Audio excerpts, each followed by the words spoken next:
मैं doctor Sushma Jain, associate professor chemistry, government Dungar college Bikaner. आज मैं बीएससी पार्ट 3 के पेपर सेकंड की यूनिट सेकंड का topic oil, fats and detergents में से डिटर्जेंट्स टॉपिक पर विस्तार से चर्चा करूंगी। डिटर्जेंट्स क्या होते हैं? लंबी श्रृंखला वाले हाइड्रोकार्बन तथा सल्फ्यूरिक अम्ल अथवा सल्फोनिक अम्लों के ऐसे व्युत्पन्न जो साबुन की भांति किसी सतह को धूल एवं चिकनाई से मुक्त कर देते हों, अपमार्जक या डिटर्जेंट कहलाते हैं। चूँकि ये साबुन नहीं है लेकिन साबुन की तरह कार्य करते हैं, अतः हम इन्हें सोपलेस सोप या साबुन रहित साबुन भी कहते हैं। या हम कह सकते हैं कि ये लंबी हाइड्रोकार्बन श्रृंखला वाले सल्फ्यूरिक अम्ल अथवा सल्फोनिक अम्ल के सोडियम सॉल्ट अर्थात एल्किल अथवा एरिल सल्फोनेट्स होते हैं। यहाँ पर हम देखते हैं, ये इनके एग्जाम्पल है।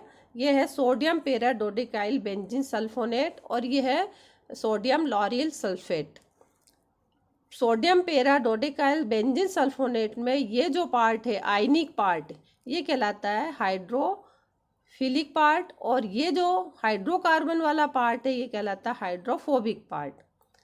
तो यहाँ देखते हैं हम स्ट्रक्चर में, ये पूरा की पूरा ये जो पार्ट है हाइड्रोफोबिक पार्ट है, और ये जो पार्ट है ये पार्ट कहला रहा है हाइड्रोफिलिक पार्ट। ये जो पार्ट है ये वाटर में डिजोल्व हो जाता है, और ये जो पार्ट है हाइड्रोकार्बन वाला पार्ट ये वाटर में डिजोल्व नहीं होता, इसीलिए हम इसको कहते हैं हाइड्रोफोबिक पार्ट। यहाँ सोडियम लॉरियल सल्फेट का ये स्ट्रक्चर है, ये स्ट्रक्चर है पूरा, और इसमें ये जो पार्ट है जो कि वाटर में डिजोल्व नहीं होता, इसको हम कहते हैं हाइड्रोफोबिक पार्ट। और ये जो आयनिक पार्ट है जो कि वाटर में डिजोल्व हो जाता है, ये कहलाता है हाइड्रोफिलिक पार्ट। तो हम इसको दो पार्ट में इस तरह से डिवाइड कर सकते हैं। वैसे देखा जाए तो इसकी स्ट्रक्चर एक टेडपोल की तरह हमको दिखाई दे रही है। रफली हम टेडपोल की तरह का स्ट्रक्चर भी कह सकते हैं, जिसमें ये हेड पार्ट है और ये पूरा टेल पार्ट है। इसमें ये हेड पार्ट है और ये पूरा टेल पार्ट है। ये सल्फोनेट का डेरिवेटिव है, सल्फोनेट है, और ये सल्फेट है यहाँ पर, क्योंकि ये बना है पेराबेंजीन सल्फोनिक एसिड के पैरा पोजीशन पे लंबी हाइड्रोकार्बन श्रृंखला लगी हुई है, उसका ये सोडियम सॉल्ट है। ये सल्फ्यूरिक एसिड के सल्फ्यूरिक एसिड में लंबी हाइड्रोकार्बन श्रृंखला लगी हुई है और उसका ये सोडियम सॉल्ट है। अब हम देखते हैं कि हम डिटर्जेंट को किस प्रकार से संश्लेषित कर सकते हैं, इसका मैन्युफैक्चर किस प्रकार से कर सकते हैं। इसको संश्लेषण करने के लिए हम एल्कीन काम में लाते हैं। जैसे यहाँ पर ये प्रोपीन के n मोल्स लिए हैं, n मतलब नंबर ऑफ मोल्स, कई सारे मोल्स हम प्रोपीन के लेते हैं, और उसकी जिगलर नाटा कैटालिस्ट की उपस्थिति में पॉलीमराइजेशन करते हैं, तो कई सारे मॉलिक्यूल्स आपस में जुड़ जाते हैं और इस तरह से हमको एक पॉलीमर प्राप्त होता है। अब इस जो पॉलीमराइज्ड हमको ये जो प्रोडक्ट प्राप्त हुआ है, इसका फ्रीडल क्राफ्ट रिएक्शन करते हैं किसके साथ? बेंजीन के साथ। फ्रीडल क्राफ्ट रिएक्शन हुई in presence of aluminium chloride, जिससे बेंजीन में ये पूरी चेन लग जाती है और ये कंपाउंड हमें प्राप्त हो जाता है। अब हम इसका सल्फोनेशन करते हैं। सल्फोनेशन हम कंसनट्रेटेड सल्फ्यूरिक एसिड और नाइट्रिक एसिड से करते हैं, जिससे यहाँ पर बेंजीन की पैरा पोजीशन पे SO3H ग्रुप लग जाता है, और फिर जब हम NaOH के साथ रिएक्शन करते हैं तो SO3H ग्रुप का पर सोडियम आयन आके लग जाता है, यानी कि SO3H कन्वर्ट हो जाता है SO3 माइनस Na+ में, यानी कि हमें प्राप्त हो जाता है सोडियम पेराडोडिकाइल बेंजीन सल्फोनेट। अब हम देखते हैं कि अपमार्जकों के प्रकार, कितने प्रकार के डिटर्जेंट्स होते हैं। ये 3 प्रकार के हैं: धनायनिक अपमार्जक, ऋणायनिक अपमार्जक और बहुक्रियात्मक समूह वाले उदासीन अपमार्जक। तो धनायनिक अपमार्जक क्या होते हैं? इनको हम इनवर्ट सोप भी कहते हैं, प्रतीप साबुन हिंदी में कहते हैं हम इन्हें, प्रतीप साबुन। और ये होते हैं क्वाटरनरी अमोनियम सॉल्ट होते हैं, जिनमें कि लंबी श्रृंखला वाले एल्किल समूह उपस्थित होते हैं। तो ये इनका हम किस तरह से बना सकते हैं? इनको हम तेल अथवा वसा से इनका प्रिपरेशन कर सकते हैं। हम सभी को पता है, पिछले टर्म के लेक्चर में हमने पढ़ा था कि तेल अथवा वसा को अगर हम हाइड्रोलिसिस करते हैं तो हमको जो मिलता है, 1 मोल मिलता है ग्लिसरॉल का और 3 मोल मिलते हैं हमको उच्च वसीय अम्लों के। तो ये जो उच्च वसीय अम्ल हमें प्राप्त हुआ है, इसकी हम फिर रिएक्शन करते हैं अमोनिया के साथ, तो हमें प्राप्त हो जाता है एमाइड। इसको अगर हम एमाइड को गर्म कर दें तो इसमें से वाटर का एक मोल बाहर निकल जाता है और हमें एल्किल साइनाइड मिलता है। फिर जब हम इसका रिडक्शन करते हैं हाइड्रोजन के द्वारा तो एल्काइल साइनाइड में यहाँ पे 2 हाइड्रोजन लग जाएंगे, नाइट्रोजन पे भी 2 हाइड्रोजन लग जाएंगे, यानी कि हमें एमीन प्राप्त हो जाएगा RCH2NH2। ये 3 मोल CH3Cl मेथिल क्लोराइड के साथ रिएक्शन करके क्वाटरनरी अमोनियम सॉल्ट बनाता है। तो ये हमारा बन गया धनायनिक अपमार्जक या फिर केटायनिक डिटर्जेंट। दूसरा है ऋणायनिक डिटर्जेंट, एनायनिक डिटर्जेंट। ये 2 प्रकार के हैं। अगर जो हाइड्रोकार्बन श्रृंखला है वो शाखित नहीं होती, अशाखित होती है, तब हम उसे कहते हैं बायोडिग्रेडेबल डिटर्जेंट। और अगर हाइड्रोकार्बन श्रृंखला शाखित होती है तो हम उसे कहते हैं नॉन बायोडिग्रेडेबल डिटर्जेंट्स। तो जो बायोडिग्रेडेबल डिटर्जेंट्स हैं यानी जैव अपघटनीय डिटर्जेंट, इनका जैसा कि नाम है, नाम से स्पष्ट है कि ये जो डिटर्जेंट हैं ये बैक्टीरिया अथवा वायरस के द्वारा अपघटित हो जाते हैं, इसलिए हमने इनको नाम दिया है बायोडिग्रेडेबल डिटर्जेंट्स। तो अपमार्जक की जो लंबी श्रृंखला है उसमें यदि बेंजीन विलय में अगर अशाखित श्रृंखलाएं जुड़ी हैं तो ये सारे कहलाते हैं बायोडिग्रेडेबल डिटर्जेंट्स। इसको हम कैसे बना सकते हैं, यहाँ पर एल्कीन, लंबी श्रृंखला वाला एल्कीन लिया है, इसकी बेंजीन के साथ रिएक्शन करते हैं, यानी कि हमने यहाँ पर किया है फ्रीडल क्राफ्ट एल्काइलेशन किया है। बेंजीन में ये पूरा की पूरा एल्किल ग्रुप आकर जुड़ जाएगा, ये जुड़ गया, यहाँ पर फ्रीडल क्राफ्ट रिएक्शन हुई और फ्रीडल क्राफ्ट रिएक्शन से ये प्रोडक्ट प्राप्त हुआ। इसका जब हम सल्फोनेशन करेंगे तो पैरा पोजीशन पर क्या लग जाएगा, सल्फोनिक एसिड लग जाएगा, SO3H ग्रुप लग गया। ये देखिए यहाँ पर पैरा पोजीशन पर SO3H ग्रुप लग गया है। और फिर जब हम इसकी रिएक्शन Na2CO3 सोडियम कार्बोनेट के साथ करते हैं तो इसका हमें सोडियम सॉल्ट प्राप्त हो जाता है, ये अपमार्जक प्राप्त हो जाता है, जो कि कैसा है, बायोडिग्रेडेबल है। और इसमें ये जो हाइड्रोकार्बन वाला पार्ट है ये अशाखित है, इसमें किसी भी तरह की कोई ब्रांच नहीं है और ये कहलाता है बायोडिग्रेडेबल डिटर्जेंट। दूसरा जो डिटर्जेंट है वो है नॉन बायोडिग्रेडेबल डिटर्जेंट, या फिर हम इसको अनबायोडिग्रेडेबल डिटर्जेंट भी कहते हैं, हिंदी में कहते हैं जैव अपघटनीय अपमार्जक। मार्केट में ये नेकोनॉल के नाम से बेचा जाता है।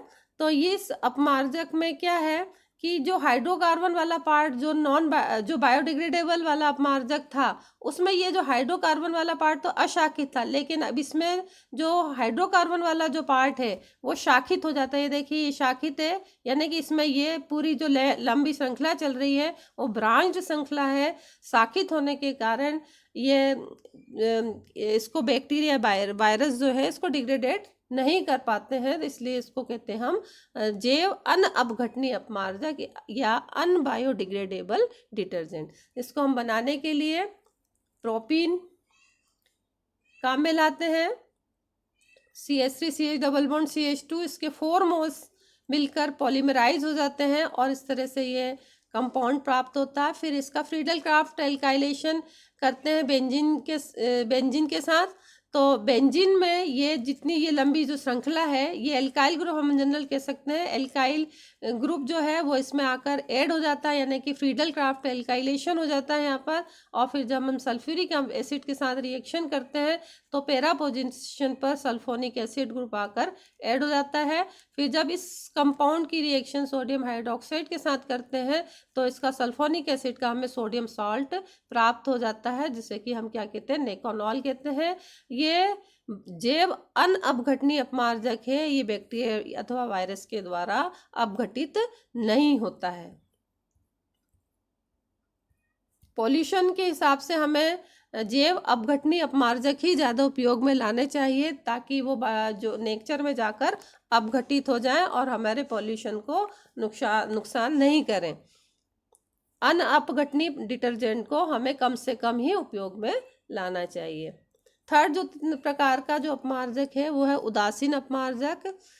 इन अपमार्जकों में जल स्नेही सिरा किसी आवेश द्वारा आवेशित होने के स्थान पर बहुक्रियात्मक समूह का तो पॉलीफंक्शनल ग्रुप होता है और इस पॉलीफंक्शनल ग्रुप की वजह से ही वो जल में विलय होता है। अब जैसे यहाँ पर ये पेंटा एरिथ्रिटोल मोनोएल्केनोएट है इसका एग्जाम्पल, इसमें एक OH ये है, एक OH ये, एक OH ये है, और यहाँ पर भी OH ही था, ने टेट्रा हाइड्रोक्सी था जिसने कि RCOOH के साथ रिएक्शन की और ये एक तरह से एस्टर बना लिया है यहाँ पर। तो इन OH ग्रुप की उपस्थिति के कारण ही ये वाटर के मॉलिक्यूल्स के साथ हाइड्रोजन बॉन्डिंग कर लेता है और जल में विलय हो जाता है। तो चूंकि इसमें इस वाले स्ट्रक्चर में किसी भी प्रकार का कोई आवेश नहीं है, तो इसलिए हम इसका नाम देते हैं उदासीन अपमार्जक। और ये जो सिरा है जिसमें कि OH ग्रुप प्रेजेंट है, ये सिरा है हाइड्रोफिलिक सिरा, जल स्नेही सिरा, और ये सिरा है इसका एल्किल ग्रुप वाला, इधर वाला, ये कहलाता है हाइड्रोफोबिक सिरा। तो इसमें कोई आयंस नहीं है, इसलिए ये उदासीन अपमार्जक है। अब जब हम सोप पढ़ते हैं अथवा डिटर्जेंट पढ़ते हैं तो हमें एक टर्म्स कई बार आती है, मिसेल्स, माइसेल्स भी बोलते हैं हम इन्हें। तो कि ये क्या होते हैं इसके बारे में जानना जरूरी है। कुछ ऐसे कोलाइड होते हैं जो तनु विलयनों में तो तीव्र विद्युत अपघट्य की भांति व्यवहार करते हैं, लेकिन उच्च सांद्रता में इनके आयन झुंड बना लेते हैं और कोलाइडल आकार के हो जाते हैं। इन पदार्थों को हम कहते हैं माइसेल्स, हिंदी में कहते हैं मिसेल। किसी कोलाइड के मिसेल बनने के लिए कोलाइड विलयन की एक मिनिमम कंसंट्रेशन का होना जरूरी होता है। इस मिनिमम कंसंट्रेशन को ही हम क्रिटिकल माइसेली कंसंट्रेशन भी कहते हैं, शॉर्ट में हम कहते हैं उसको CMC। ये CMC किसी भी पदार्थ के का एक अभिलाक्षणिक गुण होता है और इसका मान उस विलयन के ताप पर निर्भर भी करता है। माइसेल का जो आकार है वो जरूरी नहीं है कि वो गोल ही हो, वो कई बार गोल होता है, कई बार अंडाकार होता है, कई बार पत्ती के आकार का होता है। जैसे यहाँ पर एग्जाम्पल के तौर पे बताया, सोडियम ऑलिएट बताया है, इसका आकार गोल आकार है। यहाँ पर ये देखिए इन्होंने ये जो हाइड्रोकार्बन वाला इधर का पार्ट है इस तरह से अरेंज हो गया है ये कि इन्होंने गोलाकार आकृति में ये पास पास आ गए हैं और एक तरह से झुंड बन गया है। कई बार इनके बीच में सेंटर में किसी ऑयल का मॉलिक्यूल आ जाता है और उस ऑयल के मॉलिक्यूल को ही चारों तरफ से इस तरह से घेर लेते हैं, तो ये कहलाते हैं मिसेल, या इंग्लिश में हम कहते हैं माइसेली। और ये इसका आकार है गोलाकार। कई बार ये अंडाकार आकार में भी होते हैं। ये देखिए ये दो मॉलिक्यूल्स ने मिलकर ये आकार में ला ली, ये प्लस माइनस, ये प्लस माइनस, और ये इसका हाइड्रोकार्बन वाला पार्ट, यानी ये वाला आयनिक पार्ट तो हो गया हाइड्रोफिलिक पार्ट और ये नॉन आयनिक पार्ट हो गया हाइड्रोफोबिक पार्ट। इसी तरह से यहाँ पर ये पत्ती के आकार का एक तरह से हो गया, ये हाइड्रोकार्बन का वाला पार्ट है जो कि नॉन आयनिक है, ये हम कह सकते हैं हाइड्रोफोबिक पार्ट है, और ये हाइड्रोफिलिक पार्ट है, ये हाइड्रोफिलिक पार्ट है, ये हाइड्रोफिलिक पार्ट। तो ये मिसेल किसी भी आकृति के बन सकते हैं, गोलाकार भी हो सकते हैं, अंडाकार भी हो सकते हैं, अथवा पत्ती के आकार के भी हो सकते हैं। अब ये जब हम अपमार्जकों का उपयोग करते हैं तो जो अपमार्जक हैं ये हमारे साबुन से ज़्यादा अच्छे होते हैं। क्यों अच्छे होते हैं कि हम अपमार्जकों का उपयोग कठोर जल में भी, हार्ड वाटर्स में भी कर सकते हैं, क्योंकि हार्ड वाटर में जब हम इसका उपयोग करते हैं तो इसमें किसी प्रकार का प्रेसिपिटेशन नहीं होता। जबकि अगर हम साबुन को उपयोग करते हैं तो साबुन क्या करता है, हार्ड वाटर में उपस्थित जो सोडियम और मैग्नीशियम और कैल्शियम और आयरन के जो सॉल्ट है, जो सॉल्युबल सॉल्ट है, उनको साबुन प्रेसिपिटेटेड आउट कर देता है, जिससे कि दही दही जैसा पदार्थ बाहर निकल आता है और वो गंदी जगह पर जमा भी हो जाता है। तो उस गंदी पदार्थों को साफ करने में बहुत अधिक कठिनाई का सामना करना पड़ता है अगर हम साबुन को उपयोग करते हैं। लेकिन अपमार्जक के साथ ऐसा नहीं है। ये कैल्शियम, मैग्नीशियम या आयरन के जो आयंस कठोर वाटर में उपस्थित हैं उनको प्रेसिपिटेट नहीं करते हैं। तो बेटर, अगर कठोर पानी है, कठोर जल है, तो साबुन की अपेक्षा अपमार्जक का उपयोग ज़्यादा अच्छा होता है। इसके अलावा अपमार्जक का जो विलयन होता है वो उदासीन होता है और साबुन का विलयन क्षारीय होता है। तो उदासीन विलयन में काम करने में हमारे हाथों की उंगलियां अथवा किसी भी तरह का कपड़े पर भी उदासीन विलयन का ज़्यादा प्रभाव नहीं होता, लेकिन साबुन के क्षारीय विलयन के साथ हैंडलिंग करने में हमारे हाथों को भी नुकसान हो सकता है अथवा कपड़े को भी कई बार नुकसान होता है। और चूँकि अपमार्जक जो है वो का विलयन उदासीन है, तो इनको सॉफ्ट कपड़े जैसे कि ऊनी कपड़े हैं, रेशमी कपड़े हैं, इनकी सफाई में डिटर्जेंट्स का उपयोग करना ज़्यादा अच्छा होता है और उन्हीं का ज़्यादातर उपयोग किया जाता है, साबुन का उपयोग नहीं किया जाता। अब हम देखते हैं कि साबुन और अपमार्जक में क्या अंतर है। हमने साबुन भी पढ़ लिया, अपमार्जक भी पढ़ लिया, तो इन दोनों में क्या अंतर है। साबुन क्या है, ये उच्च श्रृंखला वाले उच्च वसीय अम्लों के धात्विक लवण, धात्विक लवण का मतलब सोडियम सॉल्ट हो सकते हैं, पोटेशियम सॉल्ट हो सकते हैं, अथवा हमने और भी जिंक सॉल्ट वगैरह भी देखे थे जब हमने साबुन पढ़ा था, जिंक मैग्नीशियम के सॉल्ट्स भी, तो पोटेशियम के सॉल्ट्स भी हो सकते हैं। तो साबुन क्या होता है, ये लंबी श्रृंखला वाले उच्च वसीय अम्लों के धात्विक लवण होते हैं। और अपमार्जक क्या होते हैं, ये लंबी श्रृंखला वाले हाइड्रोकार्बन जैसे एल्किल या एरिल सल्फेट के सोडियम लवण होते हैं। इनको साबुन को हम किसी वेजिटेबल ऑयल अथवा एनिमल फैट से हम बना सकते हैं, जबकि अपमार्जक को हम पेट्रोलियम या कोलतार से जो हाइड्रोकार्बन हमें प्राप्त होते हैं उनसे हम बनाते हैं। अभी जैसा कि अभी मैंने पहले बताया था कि कठोर जल में इनका उपयोग साबुन का नहीं किया जा सकता, क्योंकि ये कैल्शियम मैग्नीशियम आयरन आयंस के जो हैं उनके साथ संयोग कर लेते हैं और प्रेसिपिटेटेड हो जाते हैं। तो हमारा बहुत सारा साबुन का पार्ट व्यर्थ चला जाता है, यानी कि हमें साबुन की हानि भी होती है। इसके जब वो पूरा व्यर्थ हो जाता है, इसके बाद फिर हम और साबुन लगाते हैं तब वो कपड़ा साफ होता है। तो यानी कि ये कठोर जल में उपयोग नहीं किया जा सकती, जबकि जो डिटर्जेंट है वो कठोर जल के साथ कोई अभिलय अवक्षेप नहीं बनाते, इसलिए इनको आसानी से कठोर जल में भी उपयोग किया जा सकता है। साबुन जितने भी हैं सारे बायोडिग्रेडेबल हैं, बैक्टीरिया वायरस के द्वारा ये अपघटित हो जाते हैं, तो हमारे नेचर के हिसाब से बहुत अच्छे, वैसे अच्छे हैं क्योंकि बायोडिग्रेडेबल है, पॉल्यूटेड नहीं करते नेचर को। लेकिन जो अपमार्जक है, कुछ अपमार्जक ऐसे हैं जो कि बायोडिग्रेडेबल नहीं होते हैं, तो अपमार्जकों का उपयोग पॉल्यूशन के हिसाब से ज़्यादा ठीक नहीं है। कुछ तो बायोडिग्रेडेबल हो जाते हैं, कुछ नहीं होते हैं, तो जो नहीं होते अगर हम उनको उपयोग करते हैं तो वो हमारे पोल्यूशन को नुकसान देते हैं।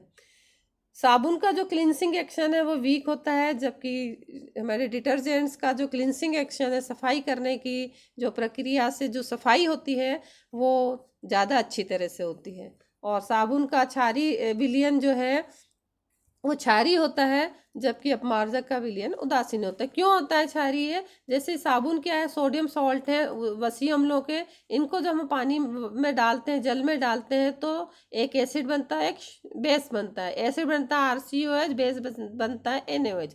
ये जो एसिड बनता है वो तो वीक एसिड है, और ये जो बेस बनता है वो स्ट्रॉन्ग बेस है, और इसलिए जो विलयन है हमारा कैसा हो जाता है, क्षारीय हो जाता है। और इसलिए हमें सॉफ्ट फाइबर जैसे वूल है, सिल्क है, इसके लिए हम क्षारीय विलयन को उपयोग नहीं करते, यानी साबुन का उपयोग नहीं करते हैं। अपमार्जक का विलयन हम कहते हैं कि उदासीन होता है। किस तरह से होता है देखते हैं। ये जो एरिल सल्फोनेट का सोडियम साल्ट बताया है, इसकी रिएक्शन जब वाटर के साथ की जाती है तो ये एराइल सल्फोनिक एसिड बना है यहाँ पर, और बना है NaOH। तो ये एराइल जो सल्फोनिक एसिड है ये स्ट्रॉन्ग बेस एसिड है, और ये NaOH है ये स्ट्रॉन्ग बेस है। तो स्ट्रॉन्ग एसिड और स्ट्रॉन्ग बेस मिलकर जो हमारा सॉल्यूशन है वो कैसा हो जाएगा, न्यूट्रल हो जाएगा। तो विलयन हमारा कैसा हो गया, न्यूट्रल हो गया। तो ऐसे विलयन में हम मृदु रेशे जैसे वूल है, सिल्क है, उस तरह के कपड़ों को डाल के क्लिनसिंग एक्शन कर सकते, सफाई कर सकते। तो जो अपमार्जक है वो साबुन से इस मामले में बेटर होते हैं कि वहाँ पर हम वूल और सिल्क की सफाई के लिए भी काम में लाए जा सकते हैं अपमार्जक, जबकि साबुन नहीं लाए जा सकते। और साबुन जो अपमार्जक है उसमें क्या कठोर जल में भी हम इसको उपयोग कर सकते हैं, लेकिन साबुन का उपयोग हम कठोर जल में नहीं कर सकते। ये एक तरह से सुपेरियरिटी है अपमार्जक की साबुन के ऊपर की, हम साबुन का उपयोग बेहतर क्यों है। तो आज जो पूरी यूनिट है, सेकंड यूनिट, वो कंप्लीट हो चुकी है। मैंने पूरा ही आपको बता दिया है। फर्स्ट A पार्ट था, इसमें हेट्रोसाइक्लिक कंपाउंड, उसके भी सारे वीडियोस आपको अपलोड कर दिए गए हैं। और ये आज लास्ट इसी का B पोर्शन था, ऑयल फैट्स एंड डिटर्जेंट्स, तो इससे रिलेटेड भी सारा ही आपको बता दिया गया है। अगले लेक्चर में मैं आपको जो थर्ड यूनिट है उसके बारे में विस्तार से बताऊंगी। Thank you.